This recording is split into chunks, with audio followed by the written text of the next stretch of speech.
창세기 41장 37절 말씀부터 45절까지 말씀 다 같이 한 목소리로 합독하시겠습니다. 바로와 그의 모든 신하가 이 일을 좋게 여긴지라. 바로가 그의 신하들에게 이르되 이와 같이 하나님의 영에 감동된 사람을 우리가 어찌 찾을 수 있으리요 하고 요셉에게 이르되 하나님이 이 모든 것을 내게 보이셨으니 너와 같이 명철하고 지혜 있는 자가 없도다. 너는 내 집을 다스리라. 내 백성이 다 내 명령에 복종하리니 내가 너보다 높은 것은 내 왕좌뿐이니라. 바로가 또 요셉에게 이르되 내가 너를 애굽 온 땅의 총리가 되게 하노라 하고 자기의 인장 반지를 빼어 요셉의 손에 끼우고 그에게 세마포 옷을 입히고 금 사슬을 목에 걸고 자기에게 있는 버금 수레에 그를 태우매 무리가 그의 앞에서 소리 지르기를 엎드리라 하더라. 바로가 그에게 애굽 전국을 총리로 다스리게 하였더라. 바로가 요셉에게 이르되 나는 바로라. 애굽 온 땅에서 내 허락이 없이는 수족을 놀릴 자가 없으리라 하고 그가 요셉의 이름을 사브낫 바네아라 하고 또 온의 제사장 보디베라의 딸 아스낫을 그에게 주어 아내로 삼게 하니라. 요셉이 나가 애굽 온 땅을 순찰하니라. 아멘. 한국의 한 여배우가 오스카상을 받았습니다. 상도 상이지만 상 받고 나서 하는 그 인터뷰가 또한 이렇게 화제가 되었습니다. 당황하고 기분 나쁠 만한 질문을 받았는데도 아주 예의 있고 재치 있게 받아쳐서 그것이 또 사람들에게 이렇게 마이크가 자꾸 울려가지고 제가 마이크를 자꾸 멀게 하고 있는데 그걸 모르고 자꾸 볼륨 올리는 것 같아요. 연륜이 묻어나는 인터뷰다 이런 생각을 했어요. 이게 괜히 그 기간이 그 연륜이 그 경험들이 괜히 있는 것이 아니구나 이런 생각을 저는 했습니다. 하나님이 주시는 복은요 과정이 있습니다. 하나님은 과정을 통해서 복을 주시는 하나님이신 것을 믿으시기 바랍니다. 과정을 무시하시고 어느 날 갑자기 뚝 이렇게 주시지 않아요. 이삭이 거부가 된 과정을 성경은 이렇게 기록합니다. 창세기 26장 13절입니다. 그 사람이 창대하고 왕성하여 마침내 거부가 되어 그랬습니다. 그 사람이 창대하고 왕성하여 갑자기 거부가 되었다고 말씀하시지 않죠. 어떻게 거부가 되었다고요? 마침내 거부가 되었습니다. 많은 사람들이 그 바로 앞절에 12절이 있는데 그 12절 말씀 때문에 그렇게 생각을 하는 것 같아요. 갑자기 거부가 되었다 이렇게 생각을 하는 것 같아요. 이삭이 그 땅에서 농사하여 그 해에 100배나 얻었고 여호와께서 복을 주심으로 그랬습니다. 이 100배 때문에 그런 생각을 하는 것 같아요. 갑자기 100배나 얻었다고 하니까 이 사람이 갑자기 졸부가 되었구나, 갑자기 거부가 되었구나 이렇게 생각을 하는 것 같습니다. 이 말씀은요, 이 사람이 갑자기 거부가 됐다는 것을 보여주는 말씀이 아니라 하나님께서 주시는 복에 과정이 있음을 보여주는 말씀이라고 할 수 있습니다. 12절하고 13절을 연결해서 보면 이렇게 볼 수 있어요. 여호와께서 복을 주심으로 그 사람이 창대하고 왕성하여 마침내 거부가 되어 이것입니다. 여호와께서 복을 주심으로 갑자기 거부가 된 것이 아니라 마침내 거부가 됩니다. 마침내. 하나님의 복은 마침내의 복인 것을 믿으시기 바랍니다. 하나님께서 하나님의 일을 위해 사용하신 믿음의 거장들, 성경 속의 위인들의 인생을 보면은 모두 이 마침내의 과정들을 겪었습니다. 모세를 한번 생각해 보세요. 모세가 언제 하나님의 그 부르심을 받았습니까? 떨기나무의 부름을 받았죠? 80세가 되었을 때, 80세의 노인이 되어서야 마침내 하나님 앞에 쓰임 받게 되어집니다. 사무엘이 다윗에게 기름을 붓고 왕으로 세웠다고 해서 다윗이 곧바로 왕이 되어진 것이 아닙니다.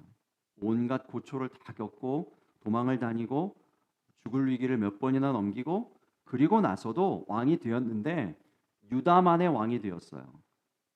그리고 7년 동안을 유다만의 왕으로 지냅니다. 7년이 지나서야 마침내 통합 이스라엘의 진정한 왕이 되어집니다.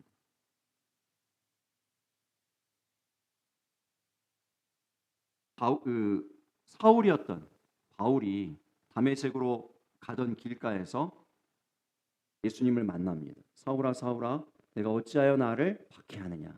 그 음성을 듣고 그가 곧바로 변화되어서 그 위대한 대사도 바울이 되어진 것이 아닙니다. 과정이 있었습니다.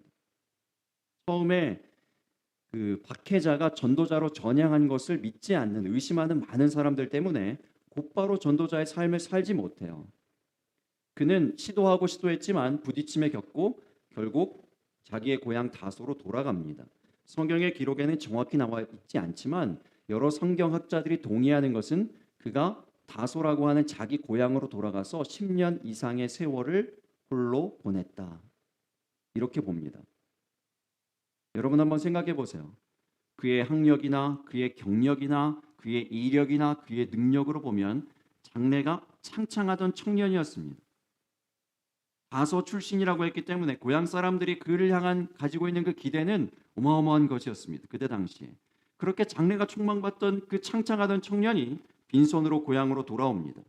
그때 고향 동네 사람들이 나누었을 풍성한 뒷담화들을 우리는 생각해 볼 수 있습니다. 그 시절을 10년을 보냈습니다. 아무런 기록이 없고 아무런 행적이 없는 10년이라는 세월 동안 인고와 인내의 시간을 보냈습니다. 그리고 마침내 하나님께서 바울을 들어서 다시 복음의 최전선에 투입시키십니다. 그리고 마침내 전도자 바울이 되게 하십니다. 많은 사람들이 요셉이 바로 앞에 이제 몸을 보이고 꿈을 풀이하고 곧바로 이제 총리가 되었습니다. 이 장면을 보면서 요셉의 신분이 갑자기 급상승했다. 갑자기 그가 복을 받아서 갑자기 인생이 뒤바뀌어졌다. 이렇게 생각합니다. 그러나 요셉의 전 인생을 다 살펴보고 있는 저와 여러분은 그렇게 생각하지 않아야 할 줄로 믿습니다. 왜 그렇죠? 요셉의 이전의 과정들을 우리 한번 생각해 보세요. 그는 이미 큰 시련의 학교 두 학교를 졸업했습니다. 첫 번째 학교는 형들에 의해서 애굽의 종으로 팔려가는 사건이었죠. 그 시련을 겪었습니다. 그 여기서 나오는 형들은 동네의 불량한 형들을 얘기하는 게 아니잖아요. 자기하고 피를 함께 나눈 아버지가 같은 자기의 친형들이에요. 그 형들에 의해서 종으로 팔려갔습니다. 종으로 팔려갔어요. 창세기 37장 우리 처음 봤을 때 요셉을 처음 만났을 때 그때 이제 나이가 소개되는데 요셉의 나이가 17세였다고 했습니다. 17세. 그리고 우리가 오늘 본 본문 바로 다음 절에 46절에 보면 요셉이 총리가 되었을 때의 나이가 30세라고 했습니다. 그러면 몇 년의 갭이 있습니까? 13년이죠. 13년. 13년 가운데에서 대략 2년 이상을 감옥에서 보냈다고 치면 몇 년을 종생활한 겁니까? 몇 년을 이 노예 생활을 보낸 것이죠? 10년 이상을 노예로 보냈습니다. 봉사를 했어요. 그리고 거기서 끝나지 않죠. 억울하게 성폭행범으로 성범죄자로 몰려서 감옥에 갇히게 됩니다. 그리고 그곳에서도 열심히 잘 섬겨주고 도와주고 봉사해주고 꿈을 얘기 들었을 때 자기 일처럼 막 섬심성의껏 얘기해주고 풀이해주고 잘 되거든 나를 좀 생각해주세요 이렇게 했는데 그것이 배신당하죠. 2년 동안 잊혀집니다. 이런 일들도 겪었어요. 이것이 두 번째 학교입니다. 이 그레주에이트 스쿨이라고도 볼 수 있어요. 한 학교 졸업했더니 두 번째 학교가 또 기다리고 있는 거예요.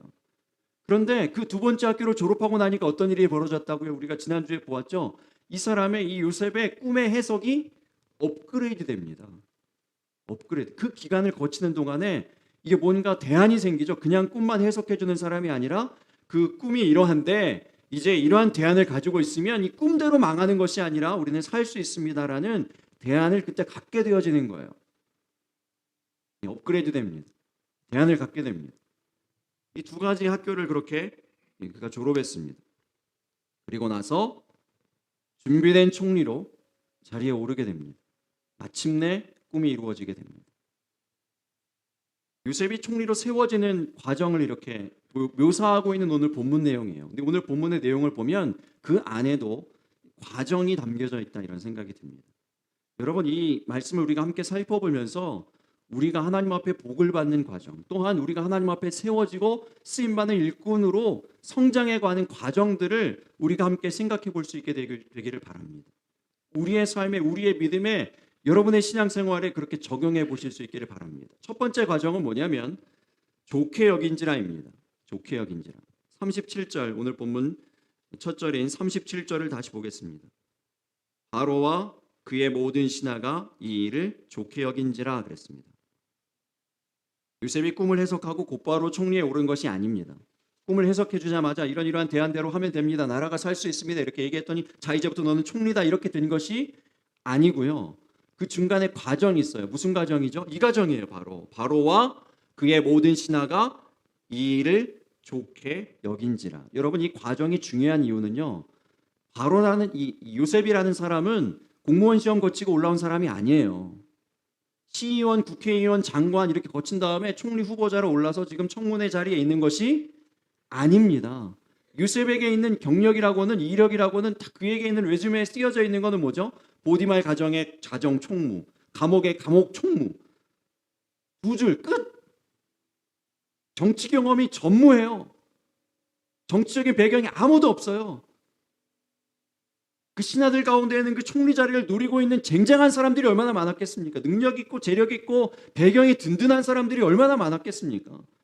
전쟁에 나가서 전공을 무지막지하게 세운 사람들도 많이 있었을 거예요. 그래서 왕의 이 엄청난 공을 인정받는 이런 사람들이 많이 있었을, 줄줄이 기다리고 있었을 거예요. 근데 그 모든 사람들을 제끼고 요셉이 총리의 자리에 오를 때에는 이런 검증에 모든 사람들이 동의하는 과정이 없이 만약에 올랐다면 어떤 일이 벌어졌을까요? 다니엘도 총리였습니다. 그 나라의 2인자였어요. 그때 어떤 일이 벌어졌습니까? 왕이 이 다니엘을 높이려고 하니까, 다른 사람들보다 높이 인정해 주려고 하니까 어떤 일이 벌어지죠? 시기합니다. 모함합니다. 그리고 사자굴에 던져지게 하죠. 요셉에게는 사자굴이 없어요. 왜 그런지 아세요? 바로 이 말씀 때문에 그렇습니다. 모든 신하가 좋게 여긴지라. 이 때문입니다. 이 중요한 과정이에요. 그래서 모든 신하가 동의했다는 것입니다. 그 이전에는 자기에게 그 자리에 자격이 있었다고 여겼을지 몰라요. 그런데 요셉의 이야기를 듣고 나니까, 요셉의 대안을 딱 듣고 나니까 인정하는 것입니다. 좋다. 그는 자격이 있다. 그는 나보다 낫다. 라고 인정하는 것입니다. 여러분, 이 과정이 필요합니다. 이 과정이 있어야 합니다. 성도는 그리스도를 섬기는 자입니다. 그리스도를 섬기는 자의 삶이 어떠해야 되는지 단순 명료하게 말씀해 주는 구절이 있습니다. 로마서 14장 18절 말씀입니다. 같이 읽어보시겠습니다. 시작. 이로써 그리스도를 섬기는 자는 하나님을 기쁘시게 하며 사람에게도 칭찬을 받느니라. 성도는 하나님을 기쁘시게 할 뿐만 아니라 사람에게도 칭찬을 받는 사람이라는 것입니다. 여러분, 이 사실을 먼저 잘 기억하실 수 있기를 바랍니다. 하나님을 기쁘시게 할 뿐만 아니라 사람에게도 칭찬을 받아야 하는 사람들이 성도예요. 그런데 여기서 이 얘기는 제가 많이 강조하니까요. 여기서 한 가지 더 나아가서 또 하나 기억해야 되는 것은 모든 사람들에게 칭찬받기 위해서 억지로 노력하면서 살라는 말씀이 아니라는 것입니다. 많은 분들이 이렇게 살아요.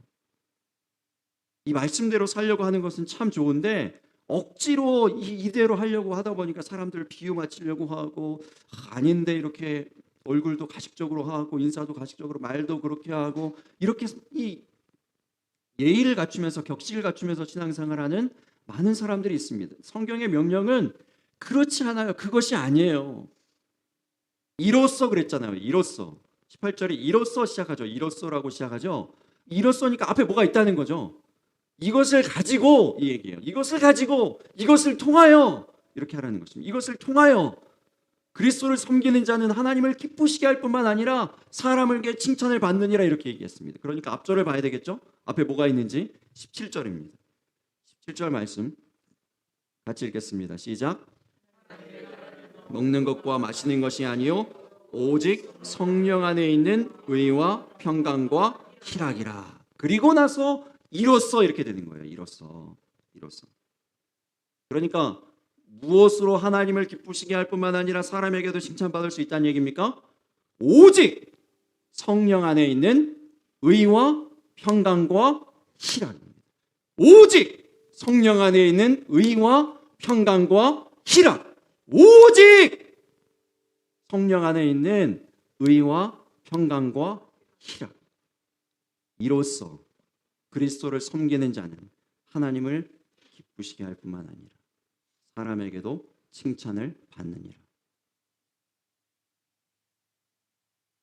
여러분 이것을 꼭 점검하시기 바랍니다. 내가 성령을 통한 의와 평강과 희락이 있는가?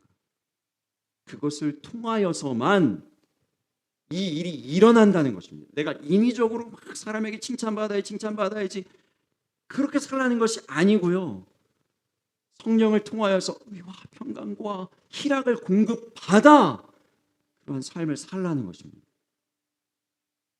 그것을 공급받을 때야 비로소 하나님도 기뻐하시고 사람에게도 칭찬받게 되어진다는 것입니다. 그러니까 우리가 늘 무엇을 점검하고 무엇을 구해야 되겠습니까? 성령님, 하나님 나에게 의와 평강과 희락을 주시옵소서. 사람이 주는 기쁨이 아니고 사람이 내게 주는 안정과 평강이 아니라 하나님이 내게 주시는 그 천국의 기쁨과 그 천국의 평안을 내게 주시옵소서. 내가 내 힘으로는 모든 사람들에게 칭찬받으면서 모든 사람들과 화평하면서 화목하면서 지낼 수 없습니다. 내 안에는 여전히 내 의가 꿈틀거리고 있습니다. 여전히 내 시퍼렇게 살아있는 내 자아들이 있습니다. 내 판단들이 있습니다. 도저히 모든 사람들을 사랑하고 품을 수가 없습니다. 용서할 수 없습니다. 하나님의 의와 하나님의 평강과 하나님의 희락을 내게 주시옵소서. 이로써 하나님을 기쁘시게 하고 사람에게 칭찬받는 그리스도를 섬기는 자가 되어지는 것입니다. 무엇을 통해서 이것이 주어집니까? 의와 평강과 희락이 어디 안에 있다고요? 성령 안에 있습니다. 성령 안에 있습니다. 그래서 성령 충만해야 한다고 늘 얘기하는 것이고 성령님과 늘 동행해야 한다고 말씀하는 것입니다. 하나님을 기쁘시게 하며 사람에게도 칭찬받는 그리스도를 진정으로 섬기는 저와 여러분 되시기를 예수님 이름으로 축복합니다. 이게 첫 번째 과정이에요. 이것을 늘 점검하시기를 바랍니다. 나는 성령 안에 있는가? 나는 내 힘으로 이 일을 하는가? 아니면 성령께서 내게 공급하시는 힘으로 하는가? 두 번째 내 집을 다스리라 이렇게 하면서 총리로 이제 임명됩니다. 내 집을 다스리라. 여기서 이 과정에서 중요하게 기억해야 할 한 가지가 있습니다. 내 집이에요. 내 집. 요셉 집이요? 아니에요. 바로의 집이에요. 바로가 지금 얘기하고 있거든요. 바로가 지금 요셉에게 총리의 자리를 주고 있거든요. 그때 뭐라고 얘기하냐면 내 집을 다스리라 이렇게 얘기합니다. 이제부터 이 집은 네 집이야 이렇게 얘기하는 게 아니에요. 내 집을 다스리라 이렇게 얘기했습니다. 여러분 이 사실을 꼭 기억하시기 바랍니다. 38절에 보면 바로가 그의 신하들에게 이르되 이와 같이 하나님의 영에 감동된 사람을 우리가 어찌 찾을 수 있으리요. 여러분 조금 오해하지 말으셔야 되는 것은 바로는 하나님도 몰라요. 하나님의 영도 모릅니다. 하나님의 영에 감동된 사람은 더더군다나 몰라요. 저와 여러분은 아시는 줄 믿으시기 바랍니다. 저와 여러분 아시죠? 하나님도 아시고 하나님의 영도 아시고 하나님의 영에 감동된 사람 누구도 알까요? 여러분들이 하나님의 영에 감동된 사람인 줄로 믿습니다. 우리는 알지만 그 사람은 몰라요. 이 얘기는 뭐냐면은 모르고 얘기하는 거예요. 하나님도 모르는데 하나님의 영도 잘 모르는데 이 얘기하는 이유는 뭐냐면 요점은 어디에 있냐면 내가 이런 사람을 본 적이 없다 이 얘기입니다. 내가 이런 사람을 만나본 적이 없다. 놀라는 거예요 지금. 놀라는 장면이 계속 39절에도 이어지죠. 너와 같이 명철하고 지혜 있는 자가 없도다 이렇게 얘기했습니다. 아무리 하나님의 영에 감동되고 아무리 명철하고 아무리 지혜가 있어도 그래서 모든 백성이 요셉의 명령에 다 복종한다고 해도 우리가 기억해야 되는 것 한 가지는 바로보다는 높지 않다는 거예요. 바로가 지금 요셉을 지금 한껏 높여주고 있는 것 같지만요, 이 말씀을 잘 보면 교묘하게 여러 장치들을 통해서 바로가 지금 자리를 정확하게 정해주고 있어요. 40절을 자세히 보세요. 너는 내 집을 다스리라. 내 백성이 다 내 명령에 복종하리니 내가 너보다 높은 것은 왕자뿐이니라. 왕좌뿐이니라.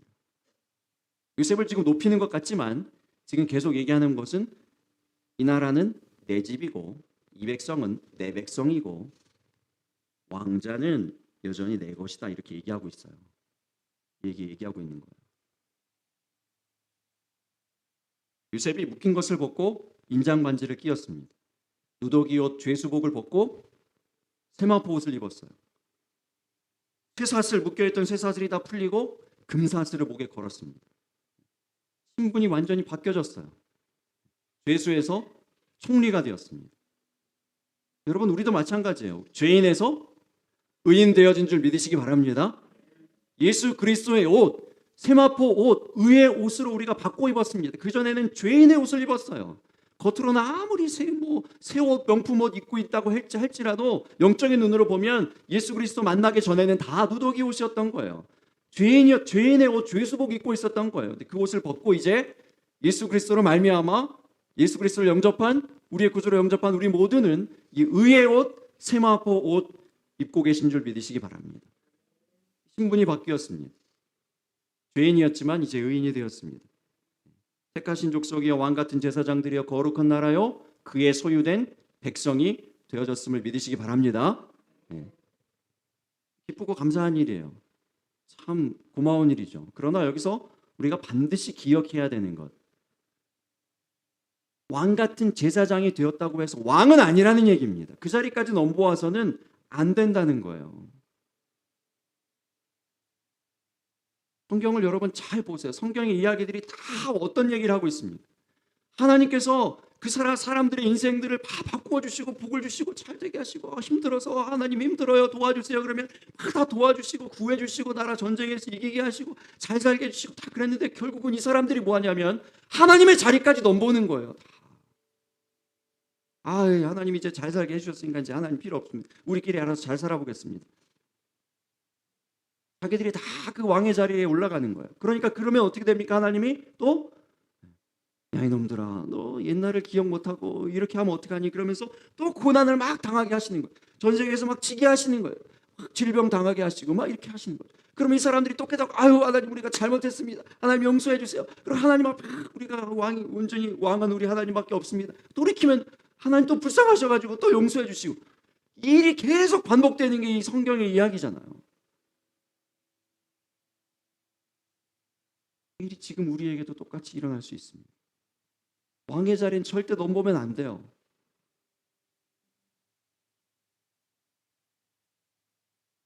사울 왕이 사무엘이 정한 시간에 오지 않으니까 자기가 제사를 드려버립니다. 사울 왕이 이전에 막 은혜 받고 성령 받고 또 왕이 세워지죠. 막 전쟁에 이기 전에 기세가 등등해요. 뭐든지 할 수 있을 것 같아요. 그러니까 제사를 드려야 되는 제사장이 제사를 드려야 되는데 그 자리까지 자기가 해버리는 거예요. 어쩔 수 없다고 얘기합니다. 상황이 급박해서 어쩔 수가 없다고 얘기하는 거예요. 나중에 선을 넘는데, 하나님이 정한 선을 넘었는데, 하나님이 분명하게 엄하게 얘기하신 그 선을 넘었는데도 어쩔 수 없는 상황이었습니다. 변명하고 넘어갑니다. 할 수 있다고 생각하는 거예요. 뭐든지 가능하다고 생각하는 거예요. 하나님은요 이 일을 기뻐하시지 않아요. 그때 결정하십니다. 넌 더 이상 왕이 아니다. 넌 더 이상 그 자리에 있을 수 없다. 우리가 이렇게 쉽게 생각할 수 있어요. 뭐 그 정도 가지고 이 정도 할 수 있지 않나, 이렇게 생각할 수 있어요. 하나님은 아니에요. 이미 그때 보신 거예요. 이미 사울 왕이 이 선이 없구나, 이 사람이 지금 하나님이 정한 것에 대한 선이 없구나, 자기가 왕이구나, 그냥 자기가 하나님 자리에 앉았구나, 하나님이 이걸 보신 거예요.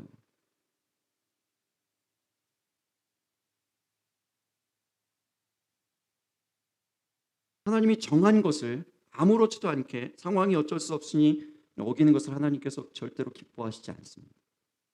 이 일에 복을 주시지 않아요. 저는요, 큰 교회 다니는 분들만 교만해지는 줄 알았습니다. 작은 교회 성도들에게도 교만이 있음을 아실 수 있기를 바랍니다. 어떤 교만일까요? 어떤 교만일까요? 여러분 잘 들으세요. 우리 방송을 통해서 예배드리신 분들 잘 들으시기 바랍니다. 지금 다 애들이 옆에서 뭐 제가 이렇게 해가지고 방해해가지고 나중에 목사님 그게 못 들었는데요, 뭐 이렇게 얘기하시는 분이 한 분도 없게 되시기를 바랍니다. 제가 지금 카메라 째려보면서 얘기하고 있어요. 자, 특별히 여기 계신 분들은 제가 다 점검할 수 있는데 안타깝게도 이 카메라 너머까지는 제가 볼 수 없어요. 그래가지고 참 안타깝지만 다 예배에 집중하실 수 있기 바랍니다. 말씀을 집중하실 수 있기 바랍니다. 지금까지 다 못 들으셔도 지금서부터 다 들으세요. 지금서부터 다 정신 차리고 다 끝날 때까지 집중해서 다 예배 드리시고 잘 들으실 수 있기를 바랍니다. 어떤 위험이냐면요, 특별 대우의 위험이에요. 특별 대우의 위험. 작은 교회는 특별 대우가 일반 대우와 같아요. 제 말하는 뜻이 어떤 뜻인지 여러분 잘 생각해 보세요. 한국의 큰 대형 교회 여러분들 아실 거예요. 1만 성도 파송 운동을 9년 전부터 벌여왔습니다. 10만 명의 성도들이 있는 대형 교회예요. 이름만 대면 알만한 큰 교회입니다. 1만 성도를 파송하겠다. 그리고 그 본교회는 5천 명만 남기겠다 그랬어요. 근데 2만 명이 넘거든요. 나머지 성도들은 다 작은 교회로 가라는 거예요. 큰 교회 가지 말라는 거예요.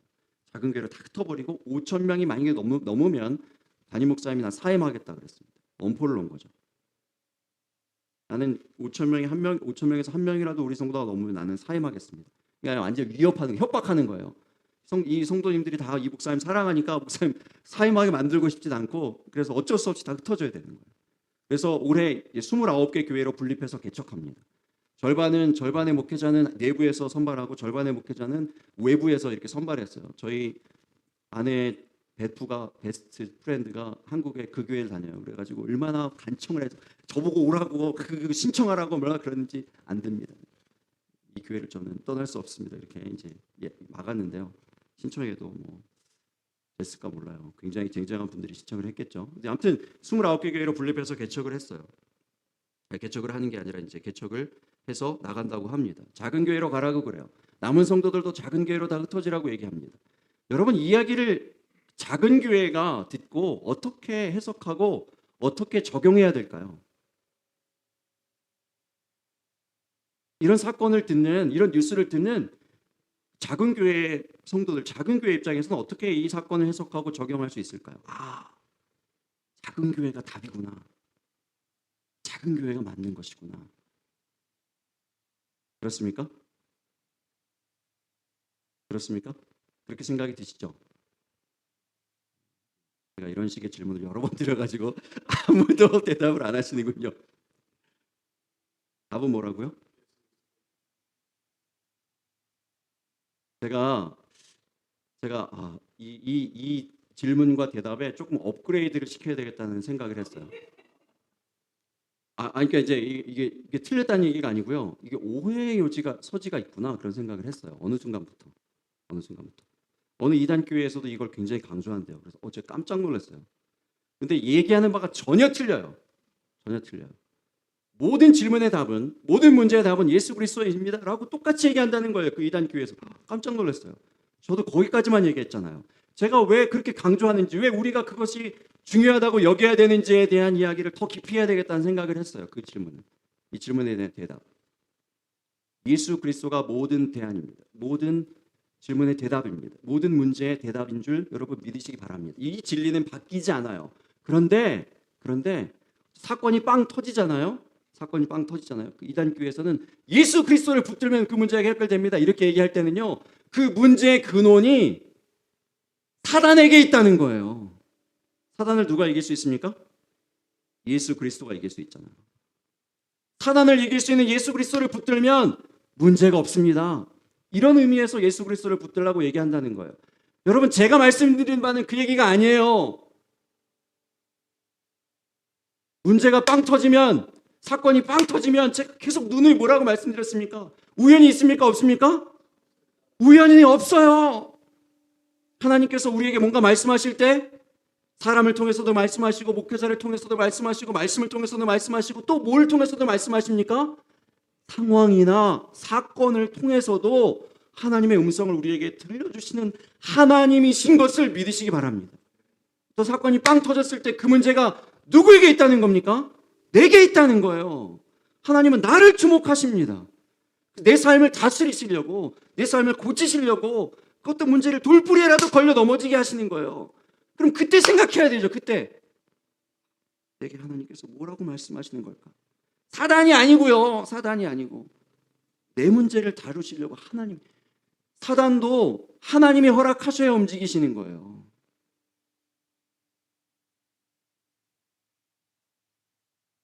내 문제를 점검하시라고 예수 그리스도가 답이라는 거예요. 예수 그리스도 앞에 나가서 하나님, 내 문제가 무엇입니까? 이 사건을 통해서 내게 말씀하시는 바가 뭡니까? 내게 무엇을 원하십니까? 내가 어떻게 변화되어야 되겠습니까? 내가 이 문제를 어떻게 다루어야 하겠습니까? 그렇게 하시라고 예수 그리스도 이렇게 외친 겁니다. 사단이 그 문제를 일으켰다라고 해석하면 무슨 문제가 생기냐면요, 나는 아무 문제가 없어요. 나는 잘 살고 있어요. 괜찮은데 사단 저 나쁜 놈의 새끼가 나를 괴롭히는 거예요. 사단한테 다 탓을 돌려요. 그래서 나는 예수 그리스도만 붙들면 예수 그리스도! 사단아 물러가라! 그러면 내 삶엔 아무런 문제가 없다는 거예요. 여러분, 이것이 위험한 것은 번영신학이에요. 번영신학. 이게 번영신학이에요. 자기 삶에 잘못된 건 아무것도 돌아보지 않고 자기가 삐뚤어진 것, 죄 짓고 있는 것, 지금 사람에게 칭찬 못 받고 있는 것, 이런 것들은 하나도 생각 못하고 다 탓을 사단에게 돌려버리고요. 나는 예수 그리스도만 붙들면 다 된대요. 어느 이단 교회에서 그렇게 얘기하는 거예요. 이게 다 굉장히 달라요. 여러분, 두렵습니다. 제 이 설명도 여러분들에게 명확하게 선명하게 구분이 되었는지 잘 모르겠어요. 어디 하다가 이렇게 갔죠? 헬리 형제한테 굉장히 미안하네요. 이 스크립트에 없는 얘기, 예수 그리스도 얘기하려고 그랬어요. 중요한 거는요, 큰 교회, 작은 교회가 아니고 교만하냐, 겸손하냐에 있습니다. 예수 그리스도를 닮은 겸손이 있느냐 없느냐예요. 큰 교회를 다녀도 겸손할 수 있어요. 작은 교회를 다니는데도요, 무지막지하게 교만해질 수 있다는 사실을 기억하시기 바랍니다.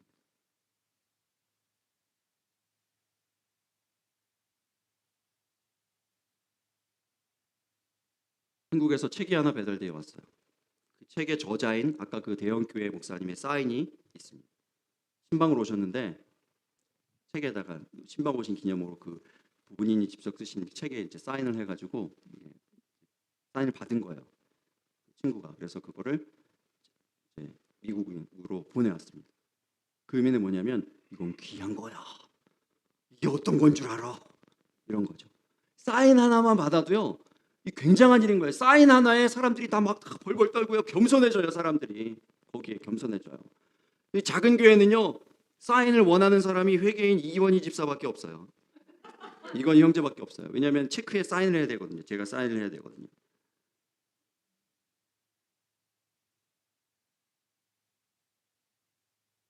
섬김이 당연해지고 특별 대우일 수 있는데, 큰 교회가 규모가 있는 교회 가면 특별 대우일 수 있는 특별한 일이 될 수 있는데요, 작은 교회의 규모가 작아지면요, 당연하게 돼요. 섬김이 당연하고 헌신이 당연해요. 그런 일들이 너무너무 당연해져요. 그리고 칭찬받고 높여주고 인정받고 이런 일들이 당연해요. 어느 교회에서는 굉장히 특별한 날, 1년에 한 번 있을까 말까 한 날, 혹은 평생 신앙생활 하는 동안 한 번 있을까 말까 한 그런 칭찬과 높여줌이 작은 교회에서는 일반적으로 일어나요. 거의 매주일 일어나요. 그러니까 어떻게 될까요? 그 일이 있다가 없으면 서운해요. 섭섭해요. 쉽게 시험에 들어요. 여러분, 우리가 알아야 되는 것은요, 우리가 이런 컨텍스트 안에 있다는 것입니다. 하나님께서 우리에게 이런 컨텍스트를 주었다. 이런 상황, 이런 환경을 주셨다는 것을 여러분 아실 수 있기를 바랍니다. 먼저 이런 상황들, 이렇게 쉽게 인정받을 수 있는, 쉽게 칭찬받을 수 있는, 칭찬하지 말라는 얘기가 아니에요. 칭찬을 우리가 나쁘다는 얘기가 아닙니다. 그 칭찬을 너무 쉽게 받을 수 있는, 너무 쉽게 인정받고 너무 쉽게 드러나는 그런 컨텍스트 안에 하나님께서 우리를 두셨다는 것입니다. 이게 뭐냐면 우리의 챌린지예요. 우리의 도전 과제예요. 이게 우리의 숙제예요. 하나님께서 우리에게 주시는 숙제예요. 시험이에요. 이게 이것을 통과하는 과정이 있어야 진짜 복 있는 사람이 된다는 겁니다. 하나님이 원하시는 바는 바로 그거라는 거예요.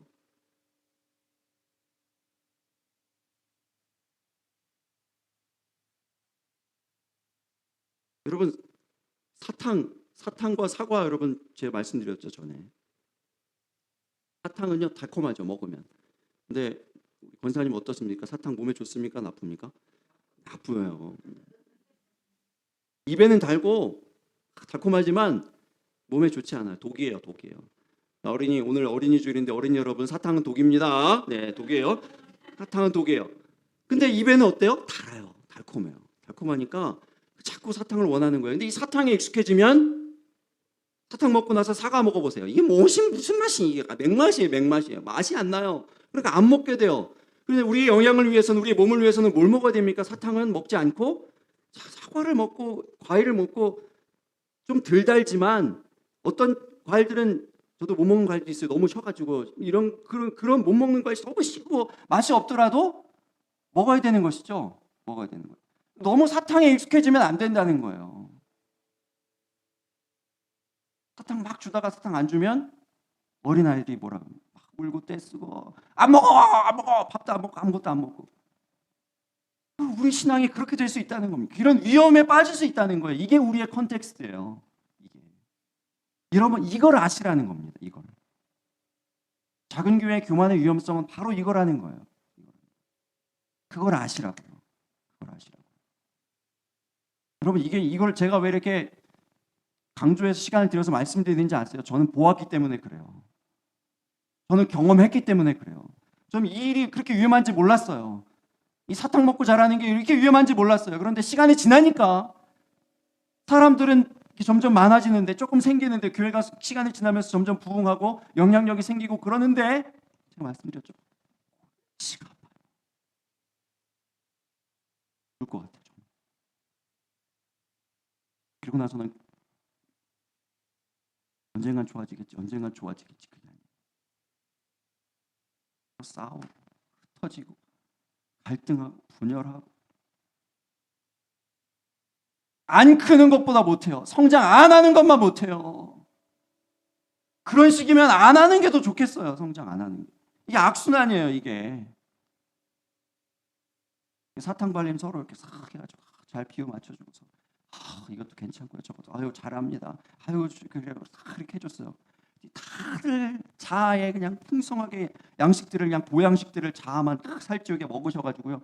자아들이 막 다 자라가지고 좀 영향력이 생기고 교회가 규모가 생기니까 다 자기 목소리를 내느라고 정신이 없어요. 만났다 하면 서로 싸우고 못 잡아먹어서 으르렁거리고 심지어 목살을 끌어내리고. 이게 교회가 되는 거예요. 이게 교회의 성장의 악순환이에요.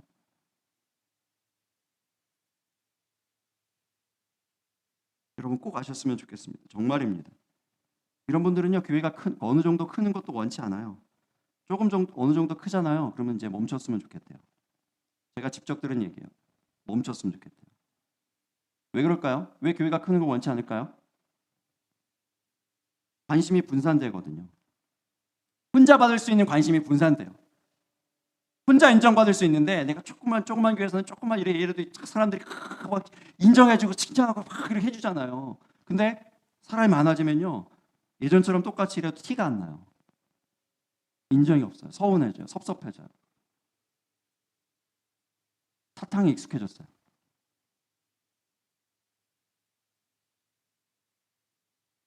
설교도 못 들어요. 왜 못 듣습니까? 특별대회에 익숙해졌어요. 그래서 설교는요, 모든 사람들에 대해서 하는 거잖아요. 많은 사람들을 두고 하는 거잖아요. 그래서 못 들어요. 안 들어요. 별로 관심이 없어요. 소그룹에 더 관심이 있어요. 개인적으로 얘기하면 더 좋아요. 그리고 어떻게 생각하시냐면, 나는 그럴 만한 자격이 있습니다. 이렇게 생각해요.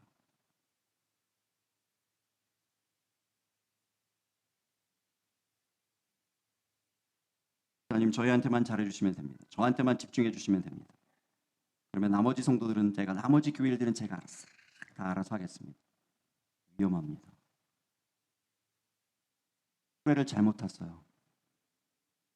우리가 타고 있는 수레를 점검하시기 바랍니다. 요셉이 타고 있는 수레는 으뜸 수레가 아니고 버금 수레예요. 버금 수레 아시겠습니까? 으뜸 수레와 버금 수레의 차이를 아시겠습니까? 성경에 분명히 뭐라고 얘기했냐면 43절에 자기에게 있는 버금 수레에 그를 태우매 그랬습니다. 왕의 수레가 아니에요. 버금 수레는 으뜸 수레 뒤에 있는 왕 뒤따라가는 수레예요. 여러분 다 지금 왕의 수레인 줄 아셨죠? 사람들이 다 엎드리라 다 엎드려가지고 이렇게 하니까 다 왕 수레 타신 줄 아셨죠? 아니에요. 제가 말씀드렸잖아요. 바로가 정확하게 요셉을 세워주는 척하지만 자리를 분명하게 하고 있습니다.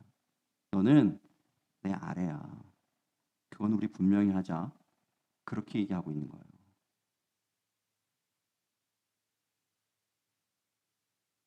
우리 모두 버금수레에 타고 있음을 기억하시기 바랍니다. 앞서가시는 왕 되신 하나님을 따라가는 거예요. 신앙은. 내가 절대로 으뜸수레 왕의 수레에 타면 안 되는 거예요. 선을 넘어가면 안 되는 거예요. 하나님께서 정하시고 말씀하신 것, 엄하게 정하신 것, 선을 그으신 것 마음대로 넘나드는 건요. 그게 으뜸 수레 탄 거지 뭐예요 그게. 자기가 앞서 가겠다는 거지 뭐예요. 겸손해야 합니다. 가장 큰 물은 가장 낮은 물이라고 했어요. 요셉을 하나님께서 낮추시니 요셉이 어떻게 합니까? 그래서 반기 들고 데모하고 그러십니까? 감옥에서 물러가라 무슨 피켓 들고 무슨 데모한 기록이 있습니까? 네? 없어요. 10년을 보냈지만 그 가정 총무할 때도 이게 뭔 일입니까? 내가 이 꿈을 꿨는데 하나님 이게 뭔 일입니까? 하나님이 이런 하나님이 어디 있습니까? 하고 이런 적이 없어요. 그냥 낮추시니 낮아졌더니 가장 낮은 물이 됐더니 가장 큰 물로 세우셨던 것을 기억하시기 바랍니다. 큰 복을 담는 큰 그릇이 마침내 되었습니다. 이게 두 번째 과정이에요. 세 번째, 이름을 사브낫 바네아라 하라 이 과정입니다. 사브낫 바네아는 생명의 구원, 세상의 구원, 생명을 살리는 자, 생명의 지탱자라는 뜻입니다. 아내가 생기고 자녀가 생겼어요. 본문에는 없지만 자녀가 나왔습니다. 므낫세, 에브라임이 나왔어요. 므낫세의 이름의 뜻은 뭐냐면 원래 뜻은 잊어버리다, 내가 잊게 되다 이런 얘기입니다. 무엇을 잊었는가 하면 하나님이 내게 내 모든 고난과 내 아버지의 온 집 일을 잊어버리게 하셨다 이런 뜻으로 므낫세라고 이름을 지었어요. 둘째 아들 에브라임이 나왔습니다. 에브라임의 뜻은 뭐냐면 창성케 하다 이런 뜻입니다. 하나님이 나를 내가 수고한 땅에서 번성하게 하셨다 이런 뜻으로 이름을 지었습니다. 이제 꿈이 비로소 완성되었습니다. 완성되었어요. 하나님께서 우리 모두에게도 꿈이 이루어지는 것을 보게 하시는 은혜가 임하시기를 예수님 이름으로 축복합니다. 모든 상처를 잊게 하시고 우리가 수고한 땅에서 번성하게 하시는 복을 누리게 되실 수 있기를 바랍니다. 내가 수고한 가정에서, 내가 수고한 교회에서, 내가 수고한 내 삶의 자리에서 그 수고한 바 그것을 하나님께서 번성케 하시는 그 은혜를 누리게 되실 수 있기를 바랍니다. 어떤 자에게 이 복이 임한다고요? 어떤 과정들이 필요하다고요? 성령 안에 머물며 하나님을 의지하여서 하나님으로부터 공급받는 의와 평강과 희락을 통하여서 하나님을 기쁘시게 할 뿐만 아니라 사람에게도 칭찬받는 그리스도를 섬기는 그 자의 자리에 머물고, 두 번째, 그러함에도 불구하고 하나님께서 내게 의와 평강과 희락과 세마포옷을 입혀주셨지만, 수많은 은혜를 부어주셨지만 나는 결코 왕의 자리에 올라서는 안 된다는 사실을 기억하고 버금수레에 머물러 있는 것입니다. 내가 있는 그 자리가 어떠한 자리인지를 기억하는 것입니다. 정도를 거치고 하나님께서 그의 인생의 꿈을 이루어 주시는 것입니다. 복을 부어 주시는 것입니다. 하나님과 사람 앞에 사분합반해하라.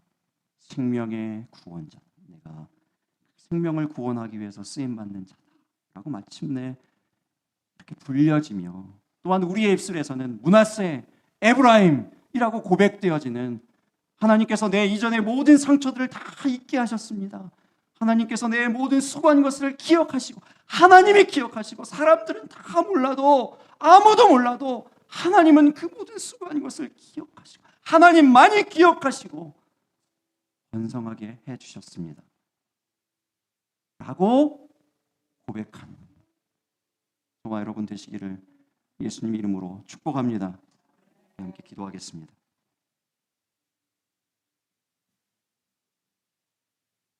여러분 함께 말씀을 기억하면서 기도했으면 좋겠습니다.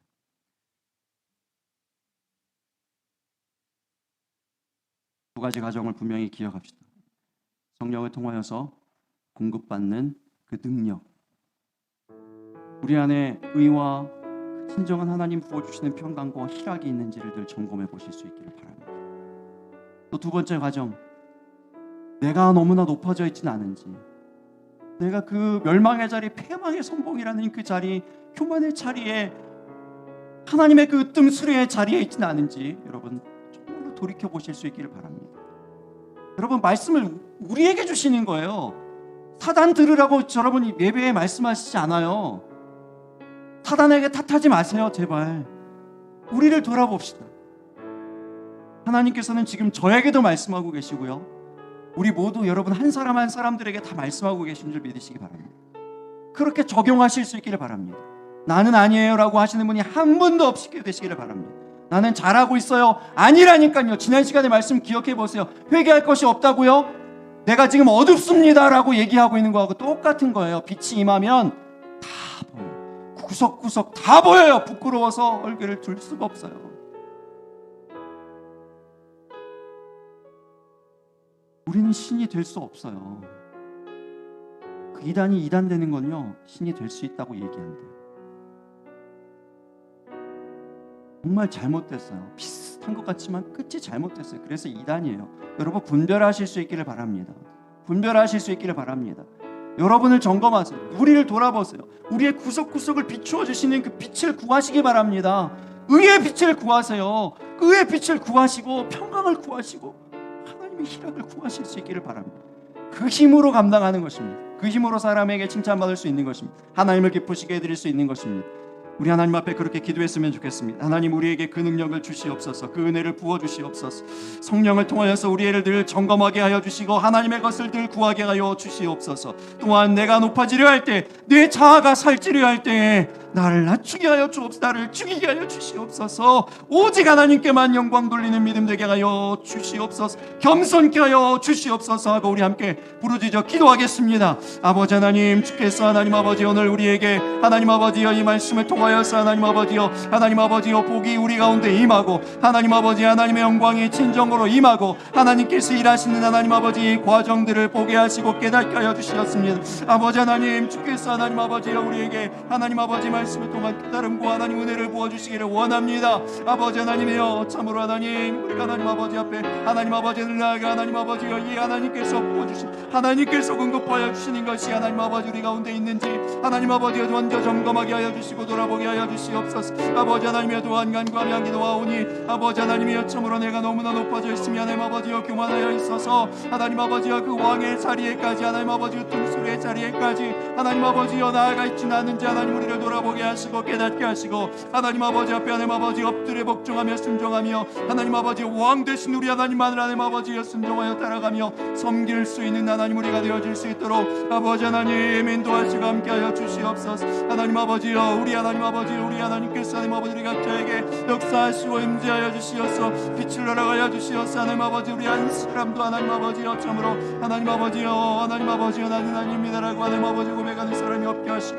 하나님 아버지 하나님의 빛을 통하여서 하나님 아버지 내 연약함들을 깨닫게 하시고 하나님 아버지 내 높아져 있는 자들을 깨닫게 하시고 하나님 아버지여 참으로 하나님 아버지 일어나게 하며 하나님 아버지여 상처를 주며 힘들게 하며 하나님 아버지여 참으로 하나님 아버지여 손을 넘나든 하나님 아버지여 길들여 행하였던 하나님의 모든 일들을 돌아보게 하시고 깨닫게 하시고 하나님 아버지 앞에 하나님 아버지여 겸손함으로 나올 수 있도록 아버지 하나님 붙잡아 주시고 함께 가여 주시옵소서. 역사하시옵소서.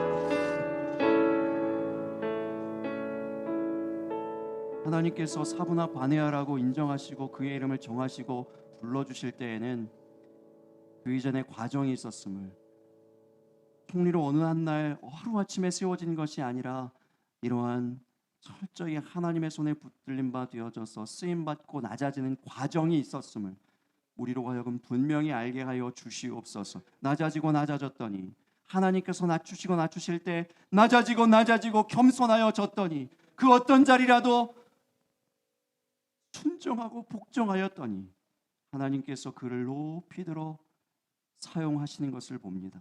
하나님, 이 복받는 과정 가운데 우리가 있게 하여 주시옵소서.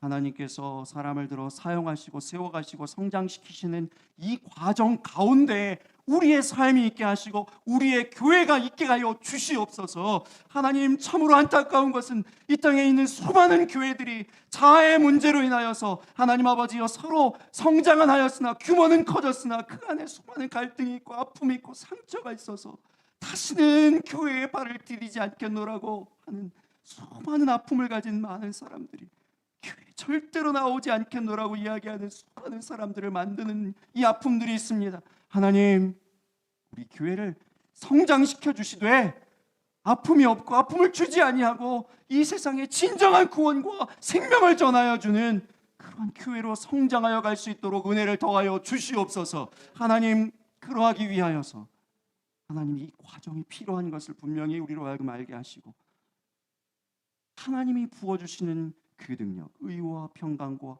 희락으로 우리의 삶에 주어진 사명들을 감당하고 또한 우리에게 수많은 은혜가 있다 할지라도 하나님께서 베푸시는 놀라운 축복들이 있다 할지라도 선을 넘지 않는 겸손함이 우리 가운데 늘 있어서 하나님께서 마침내 사용하시고 마침내 하나님의 놀라운 기적의 역사를 일으키시는 일에 쓰임받는 우리 교회가 될 수 있도록 우리 모두가 될 수 있도록 우리 하나님 함께하여 주시옵소서.